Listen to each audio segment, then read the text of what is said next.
ridden a horse before? Okay, well, whether or not you have, it's a really great activity that everyone should try and almost anyone can do. And it's really good to do with your family because you can all be together outside. I've been riding horse since I was about 2 years old and I really enjoy it. So today we're going to go over some ways that you can prep for horseback riding and then how to saddle and unsaddle your horse.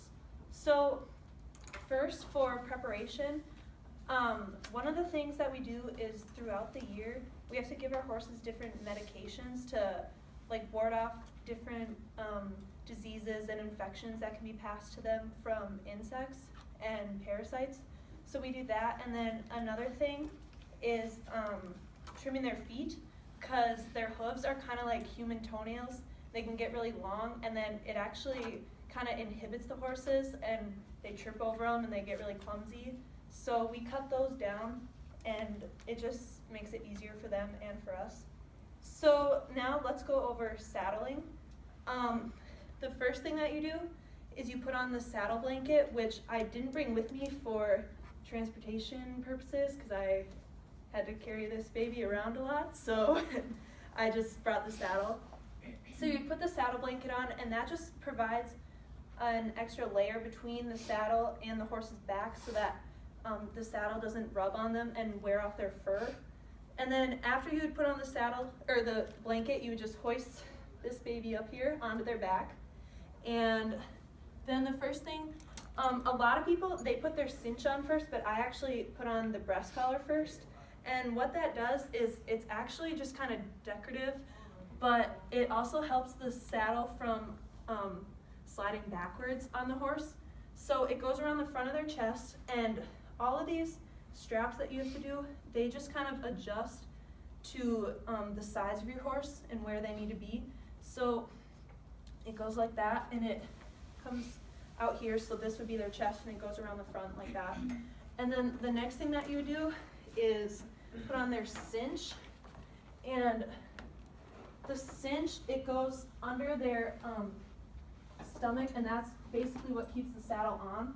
And it needs to be really tight, and when you're tightening it, it's gonna feel like you're doing it too tight and that you might hurt the horse or something, but you're not going to. So you just get that as tight as possible, and then you loop it through a couple times, and then you pull it tight like that so that it stays in there and that it all stays in place. And then you have to hook, it's this strap on the breast collar here, and it hooks to the cinch, and that goes between the horse's legs, and again, that just kind of helps everything stay in place. And then the last thing that you put on is the back strap, which not everyone uses this, and you don't necessarily need it, but it's kind of like the cinch, and it just helps keep things in place. So then you're good on the saddle, and then the last thing that you would put on is the bridle. And obviously I don't have a real horse here, so this is kind of difficult to show how it works, but basically this part here is called the bit, and this goes in the horse's mouth, and that's kind of how you control where they go, because the reins attached to that, and that's what you pull on to direct them. So then that kind of jerks them one way or the other. And not all bits have this roller thing here, but mine does, because my horse actually has some anxiety problems, so she plays with this when we're riding so that she's preoccupied. And then this is called the chin strap, and that goes under their chin, and it provides leverage. So if you need to stop your horse really fast, you pull back on the reins, and this will kind of pull up on their head to pull them back so that they stop. And then these go over their ears actually, or behind them, and then this goes around the front of their forehead, and that's just how it stays on. And then this strap here, it's called the throat latch, so it goes under their throat, and that just hooks everything together so that it stays in place. And then the reins come back, and they go back here so that you can steer. So then, now that we've gone over saddling, let's talk about unsaddling.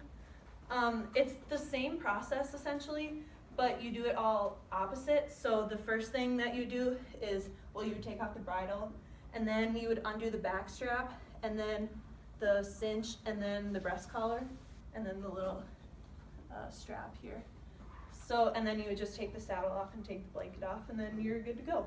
So today we've talked about how to prepare for going horseback riding and saddling and unsaddling your horse. So now when you're considering something to do, think about horseback riding because it's a really fun activity, and this way you can impress like all of your friends and family by showing them that you know how to saddle your own horse.